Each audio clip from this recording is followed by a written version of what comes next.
She's been beaten up inside her own campus.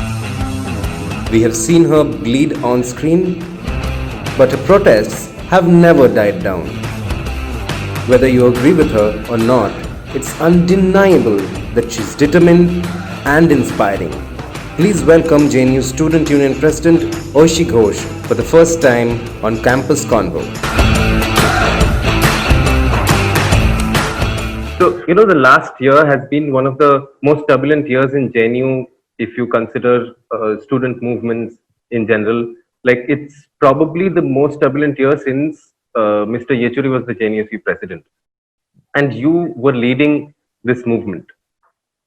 How does it make you feel now after a year of struggle with the fee hike protest, then the Jamia violence? You were also protesting against that as well.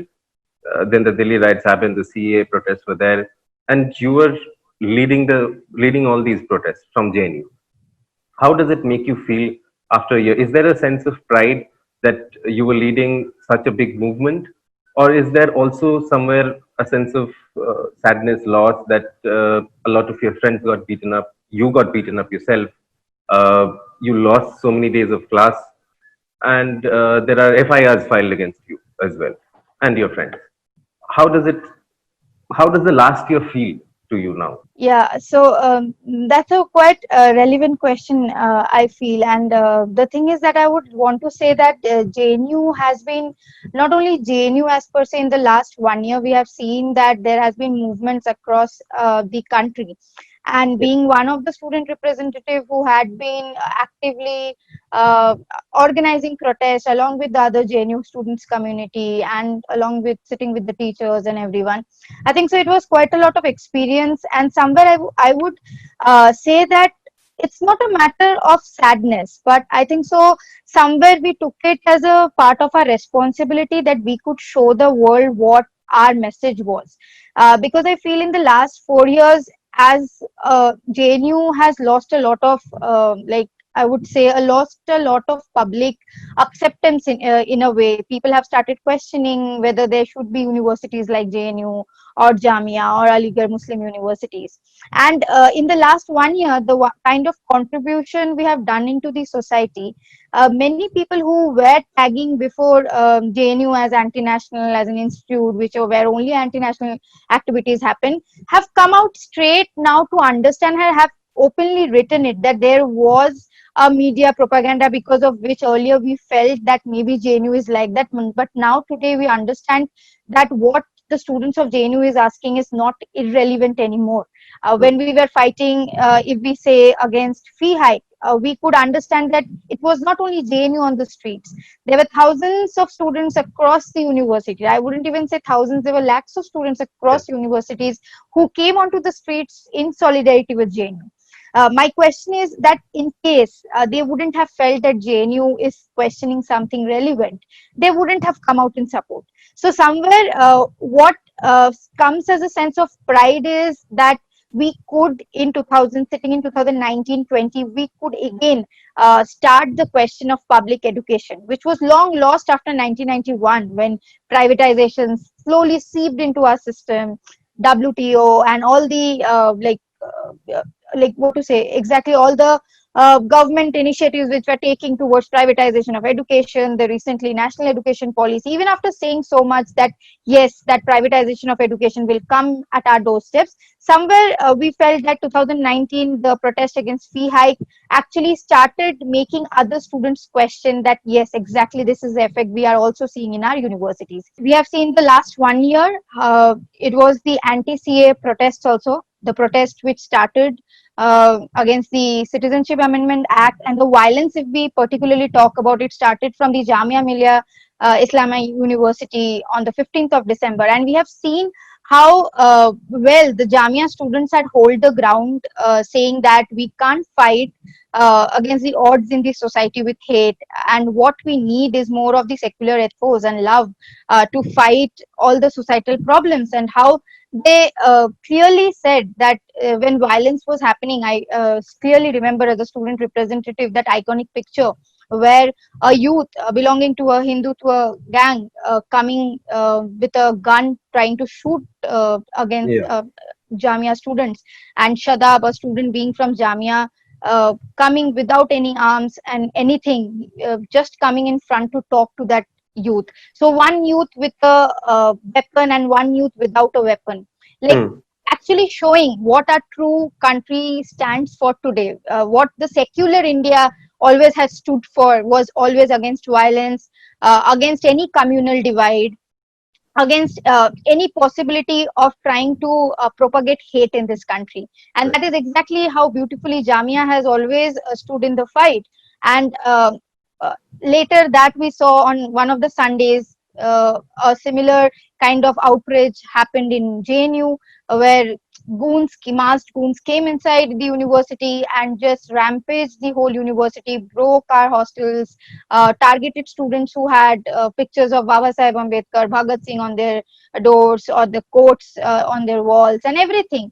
And an attack happened on me personally. But Hmm. what I would say that these attacks, anything are not in any way, I do see it as a personal thing.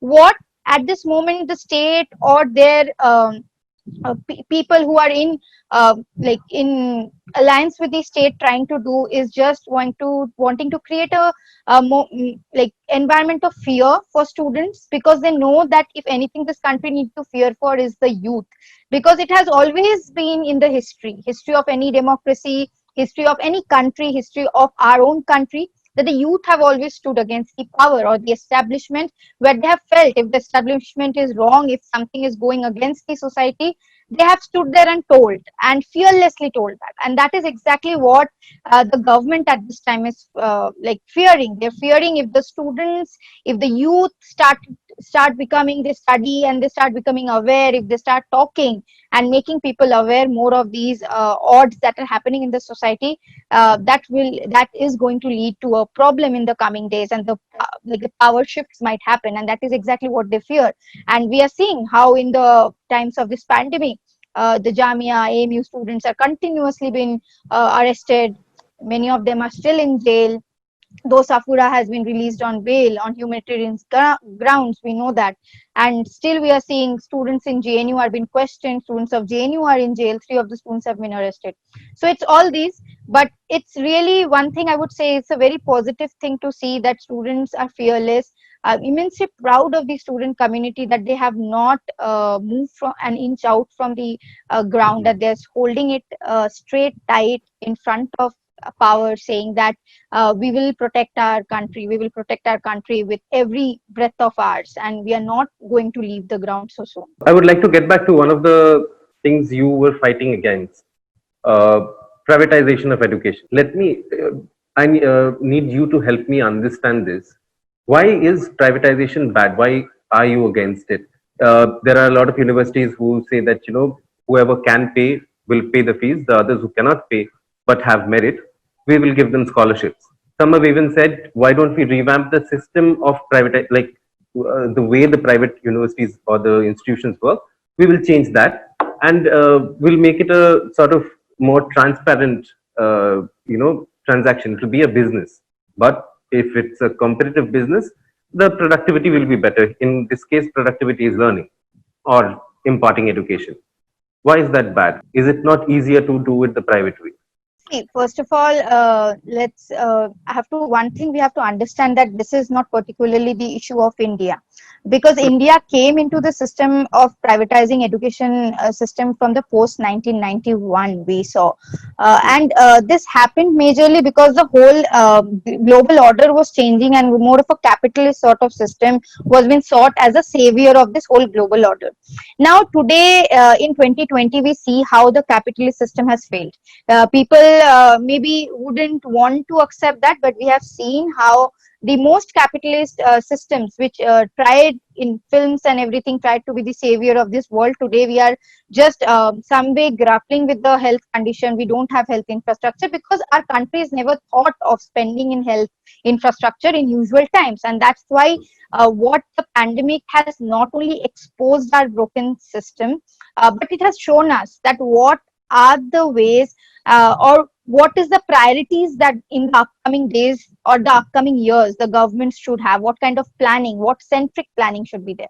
What we are saying that the kind of policies that the government is bringing should be people centric. People centric meaning, if you see in the past few years that the universities that have come up privatized in nature, how much are they being able to relate to the societal issues, because or have been able to contribute to the society? Because as university, I have always felt myself that universities are an extension of our societies. We Hmm. do study in order to look into the society, also to improve the problems that are there in the society. And problems are not always to be seen as negative. They are ample loopholes of, obviously there would be loopholes in the society, but it is for us as students to improve those loopholes in our country. It is as students for us to understand those and to make our society more better. Now the thing is, how education has been privatized, the problem is at a juncture in 2020 when we know the literacy rate is even not 100%.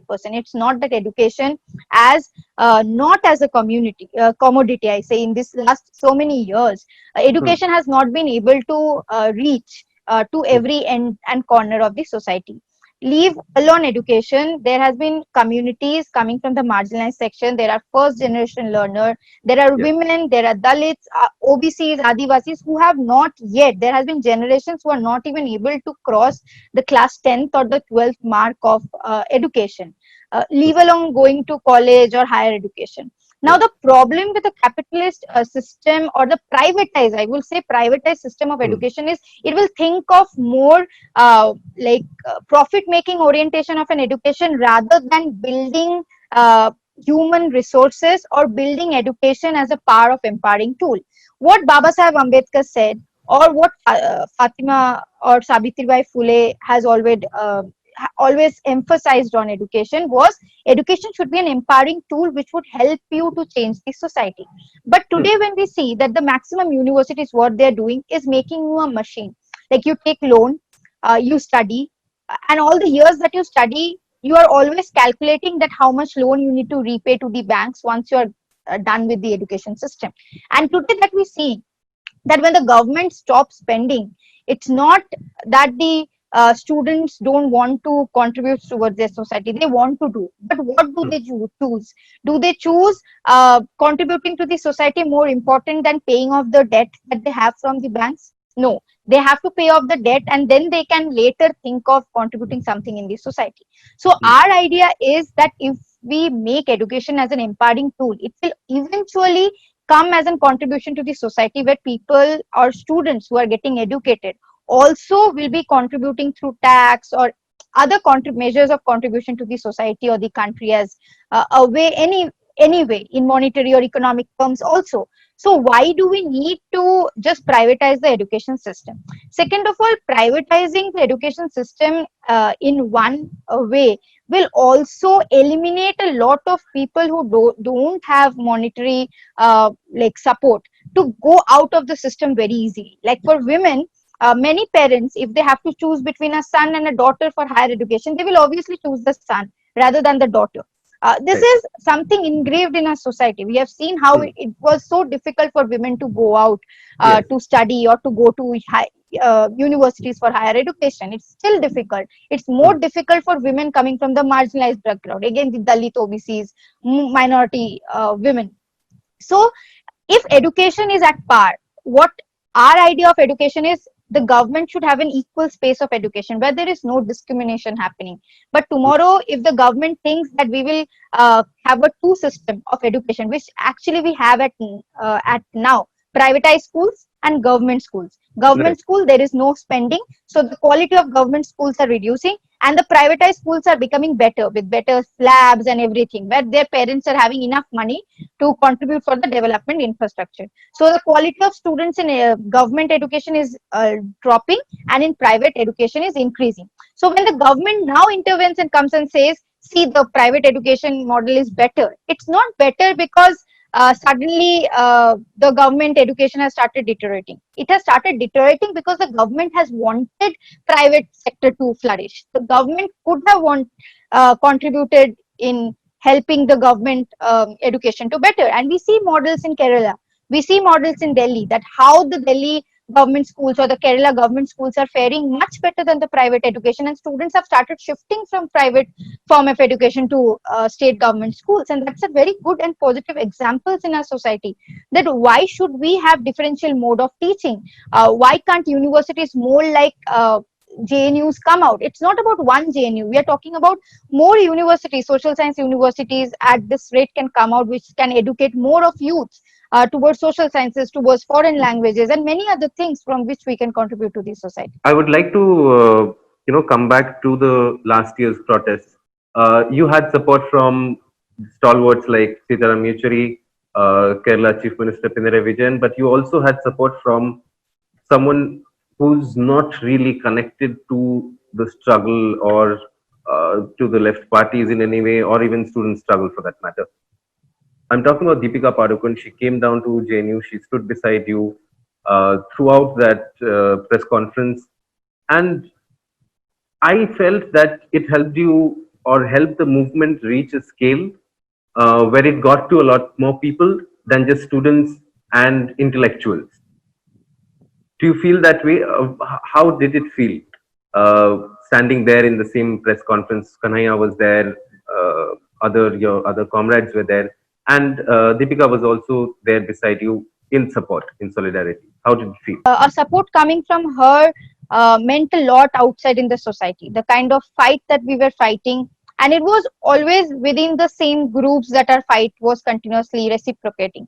Right. Somewhere, I personally saw a very different response. Like I would say that obviously there are a lot of film industry actors who supports us. We all know Swara, Jishan, and all have been quite vocal about all these things. But when it was Deepika coming and standing there, and even she didn't spoke, but her standing there meant a lot. So we saw a sudden outrage even within the society. Students or youth or citizens who are generally not associated with the political discourses which is happening in the country, or they generally try to dissociate themselves with JNU or topics where things talking about privatization or anything. So they suddenly started associating that if Deepika went and stood there, then something would be wrong, obviously, or else why would Deepika choose to go there? So somewhere I feel that it's not that we wanted a validation of the fight. We were fighting from the last 80 days. We would have fought after that also. But I feel that somewhere people thought that no, there will be some truth to what they are saying, and not always whatever media narrative is going is right, because we know how the media portrays us all over.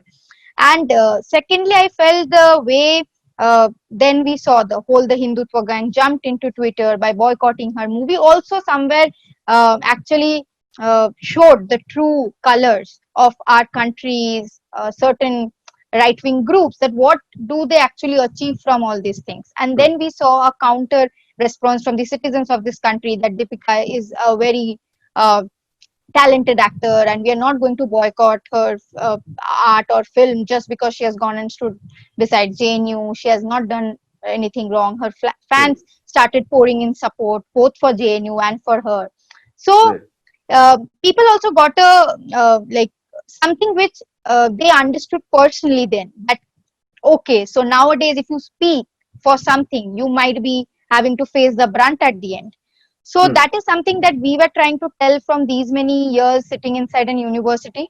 That was somewhere reflected into the society, that if an actor tomorrow chooses to speak in support of something that she or he or any or the person feels is right, she or he or the person might have to face a lot of brunt, because certain groups within the country or the government in the country doesn't like. While you got support from a lot of people in India, you've also faced some bad press, and this came right at the beginning when the IHA manual was passed, and that meeting where Umesh Kadam, your dean of students, fell ill, and he was trying to get to the ambulance, and there were so many students.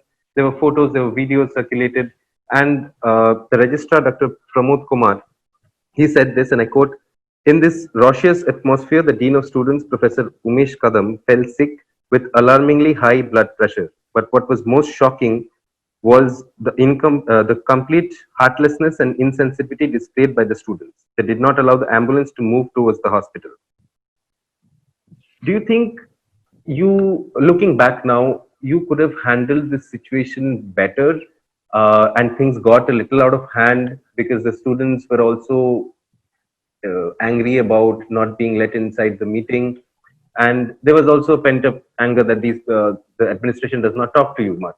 They do not interact with the union or the students for that matter. Did that get a little out of hand, and do you think you could have handled it better in hindsight? No, I think so. There couldn't. If I think now, when I reflect back, I think so that situation was right according to the particular situation. Now, if I think back, that if I can do something, certain situations come out of a particular emotions at a particular time.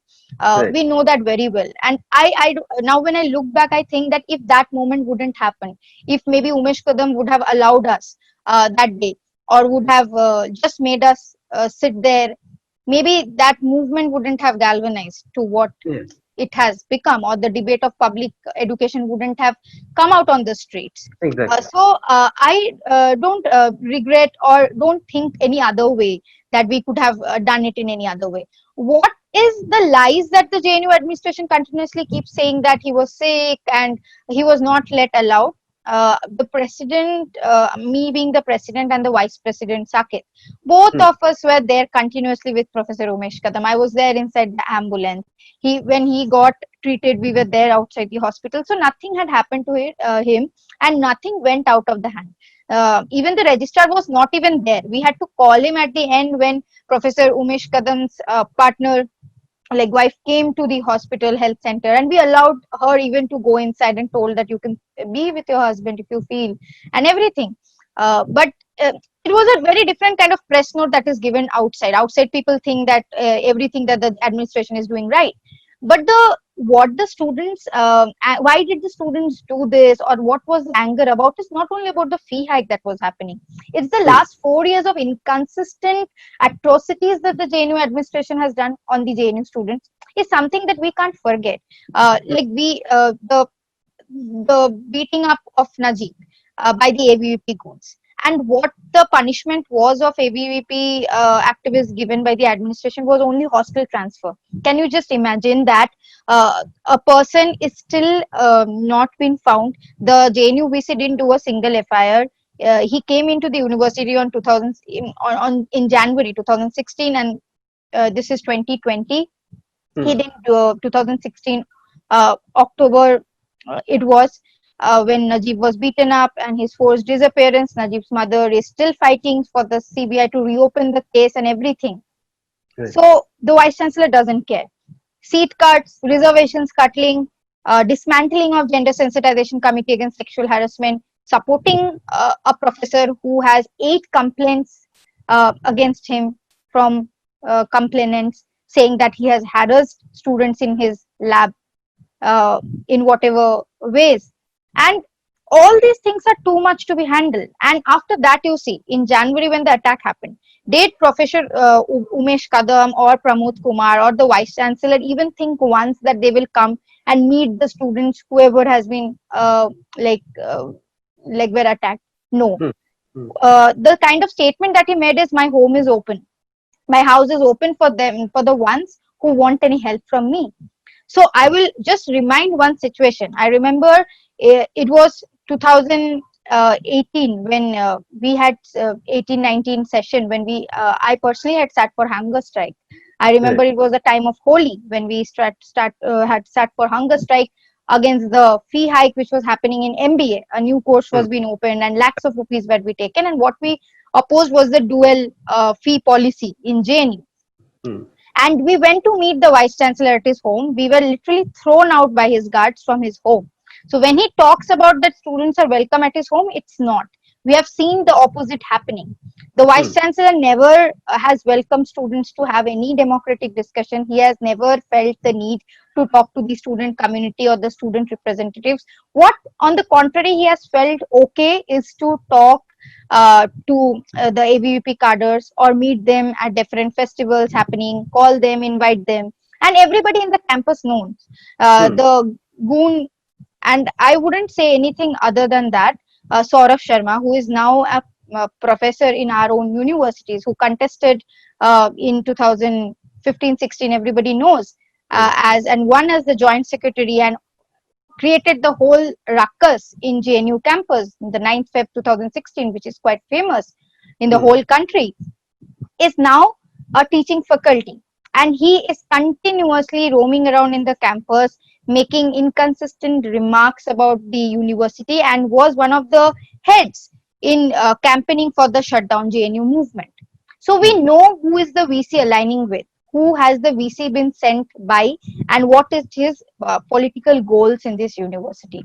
But what we are continuously trying to protect is exactly the democratic and secular ethos of JNU that we have always read about. We have always seen that how JNU in the most turbulent times have not backed out as Hmm. JNU, as a university.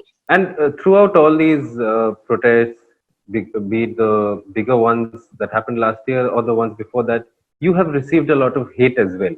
You Yeah. have received a lot of support, but there has been considerable amount of hate on social media. While it comes with uh, a life of a public figure, you're still a 25-year-old. How are you dealing with this uh, online and offline hate as well? It's difficult. It's difficult for it, whether it's 25 years, whether it's 40 years. I think so. It's difficult for everyone. But Yeah. what people forget at the end of the day is that we are human beings, and especially for my case, I'm just a student representative of a Hmm. university, a central university. I will be there for my term, and then I will be just remain a student. Somebody else will win the position. Elections will happen. What people just forget that we are just representing our ideas or ideologies that we are associated to, that everybody is free in our country to represent, and our ideas have nowhere instilled that idea of hate anywhere. I remember when people were asking me that when I was beaten up, that why didn't I try to just fight back, or I clearly said that my idea to fight back is not to use violence. My idea to fight back will never be to sort to violence, because that will just shatter the exact motive that we are trying to build towards. I'm not saying that there isn't violence happening. There is around a lot of violence happening. But the thing is, I just want to say that we want to build towards a better society where we can talk, where we can differentiate our ideas and still talk, and differentiate and stand with our grounds of a different and better society. And at that point, I feel the kind of hate that is coming, the kind of hate like of killing. Being a woman, you get more of hates like molesting you, raping, and all lot of things. It's really disturbing. The mental state becomes quite disturbing, because every morning when you just go into social media just to put on your ideas about education or the studies happening around you, it feels really negative in a way that, okay, so many people just hate the idea of we being talking, we just being from JNU and whatnot. But on the positive side, I have also seen a lot of students have related to it. Whatever might be the social media understanding, I have seen if we go to the ground, a lot of people do relate to our struggles, and I have always related and supported our struggle. So that is something I always look forward to. And I have understood that recently it happened with me that my links in Facebook were being shared in different right wing groups, and where Hmm. was been told that go and post haha react to her whatever comments she posts, or whatever Facebook videos she posts. And it was really disturbing. But at the end of the day, I saw these are computer generated troll media gangs, like troll gangs. You can't do anything about it.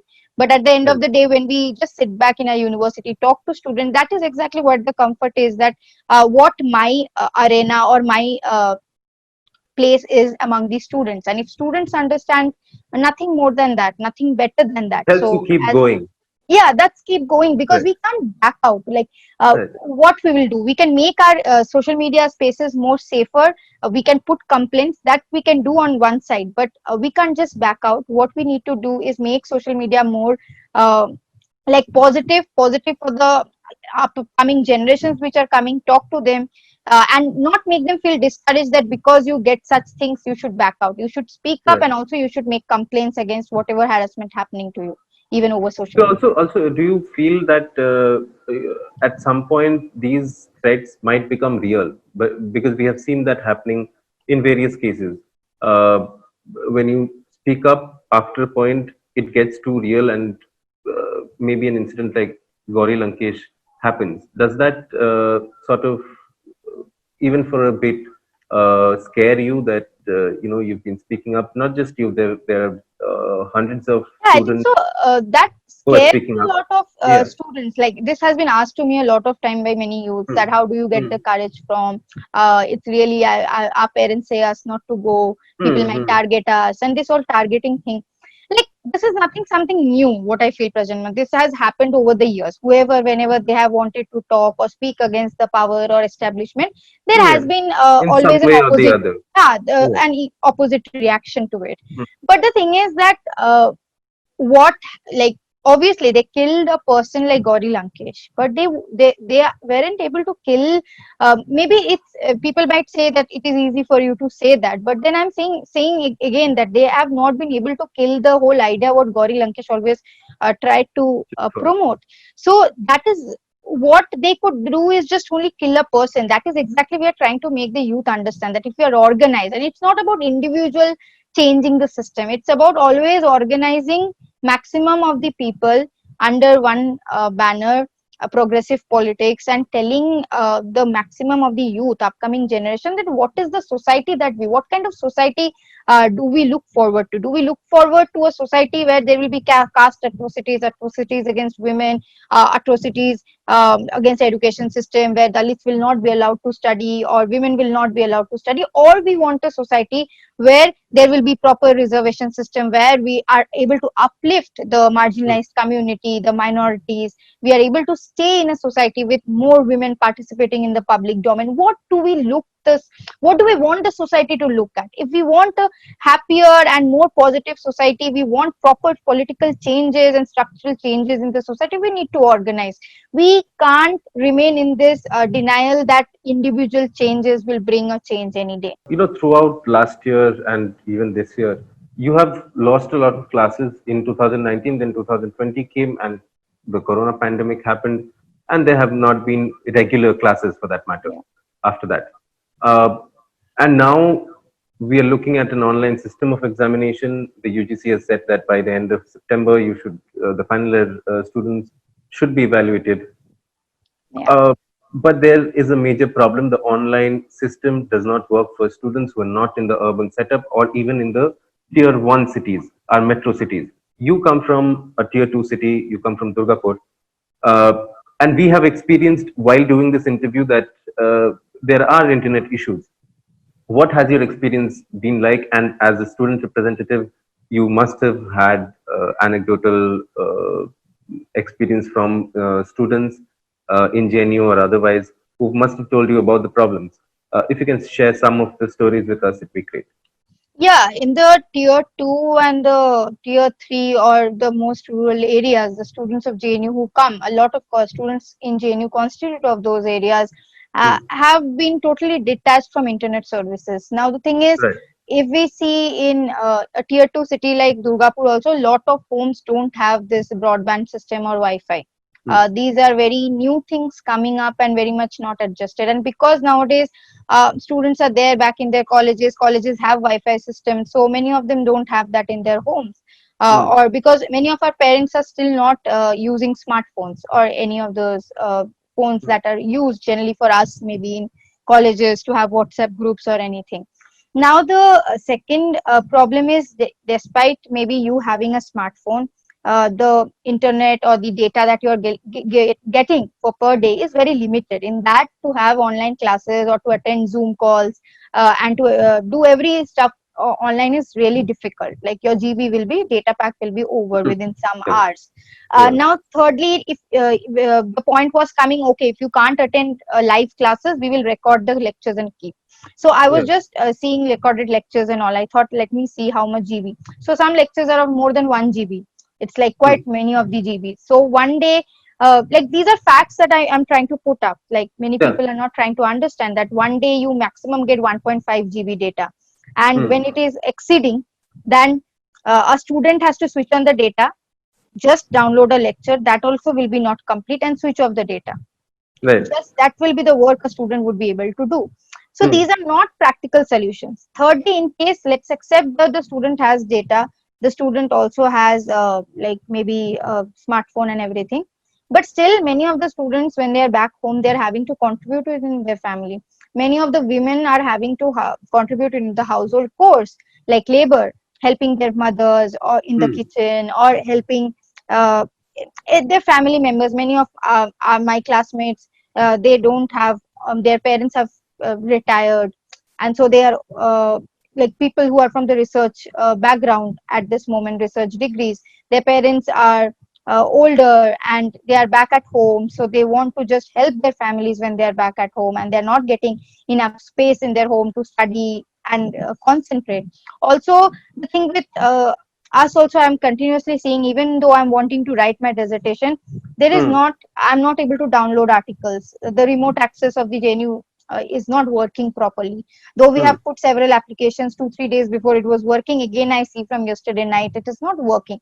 So there is Hmm. consistent problem with this.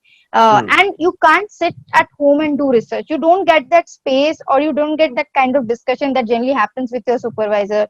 Like Hmm. many of the times my supervisor and I tried to do video calls. Video calls were not successful, so somehow we did WhatsApp calls. That was also not problem. Like that was also a bit of problem. So Hmm. I feel that, see, digital divide is the reality. Everyone Hmm. knows. So the government is trying to deny the data. Official data of 2019 December says from the government report that there is 36% average internet penetration in the whole country. That Yeah. means clearly that more than 60% population of our country does not have internet penetration.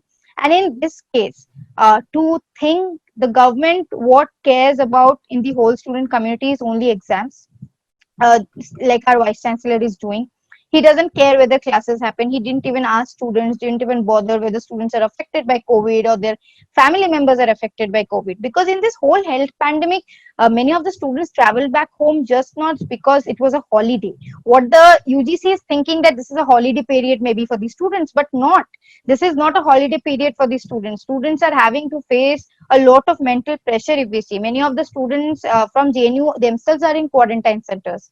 Two three Right. days ago, I got to know there are 7 8 students who are in quarantine centers. Students itself in JNU have started uh, getting affected by COVID. Some of them are COVID positive, admitted in Safdarjung. So Hmm. now we see this is the condition in this climate. When you environment, when you know that your parents maybe are frontline workers, or they are going out every day for job and they are coming back, you have that constant fear that they might get affected by COVID. And at the same time, what the system is asking you to sit on a in front of a smartphone or a laptop and dictate answers, or try to concentrate in classes, which is really inhuman of a system to be asked for. So Hmm. what we also have consistently said, that if CBSE, ICSE and all the state boards could have given average marks for the examination, where students didn't even sit for certain papers in CBSE and ICSE, Hmm. the same rule can be followed even for university exams. It's not that CBSE, ICSE is something a different contrary from the education Yeah. system outside in our country, and Hmm. UGC can't do that for university. So that's exactly what we are saying, that online exams or in online like kind of education is not a feasible thing. If we are saying to bring technology closer to our education sector, we can obviously think in the coming days. But even for that, what we are saying, the government has to increase the budget. If the government is sleeping and dreaming about such thoughts that they are thinking of reforming the education without even spending a single penny on education budget, then this is not going to be a complete project. This is going to bring more um, division within the society, where only the rich will be able to afford such kind of education, and the marginalized community will go away from the education system more and more in the coming days. This fight is not something that is going to go away. This is a continuous fight. Do you want to join the mainstream politics as well? Because ever since Kanhaiya Kumar has joined the Communist Party and fought the elections, people sort of look at whoever is on top of the JNUSU to, they expect those people to join mainstream politics. Are you joining the Communist Party anytime soon? Not now per se. At this moment, I am obviously associated with SFI. Everybody knows that, Yeah, yeah. and I want to work along with SFI. I think so. SFI is doing a really great, I think so, job at this time of pandemic, and I'm really proud of my organization and comrades out there who are every day fighting out. On the streets when people are not having food during this Amphan, even in Bengal, comrades are out there helping people through community kitchens, and not only in Bengal, everywhere in Kerala, in Assam during this flood. FSFI comrades, they're helping the people who have got displaced. So I think so. I'm associated to an organization which is always trying to keep the progressive politics in the front. And in my association, in the next 4 or 5 years, I'm going to, in the next 4 years, I'm going to stay in JNU, finishing my research PhD. So I would want to be among the students and bring progressive changes in the education system itself. Because that is something I am into at this moment and will be closely working in the next few years.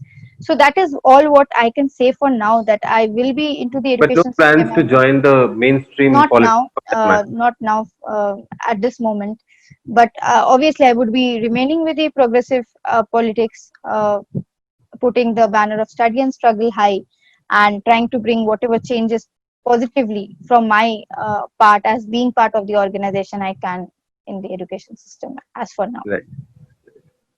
Thank you for joining us, Rishi. Best of luck with your career, with your PhD, and best of luck with the union as well. Yeah, thank you so much. If you want to be part of the discussion, you can reach out to us on Facebook, Instagram, or Twitter. Subscribe to our channel to listen to the most sensible voices from colleges and universities across the country to never miss an update from edX Live.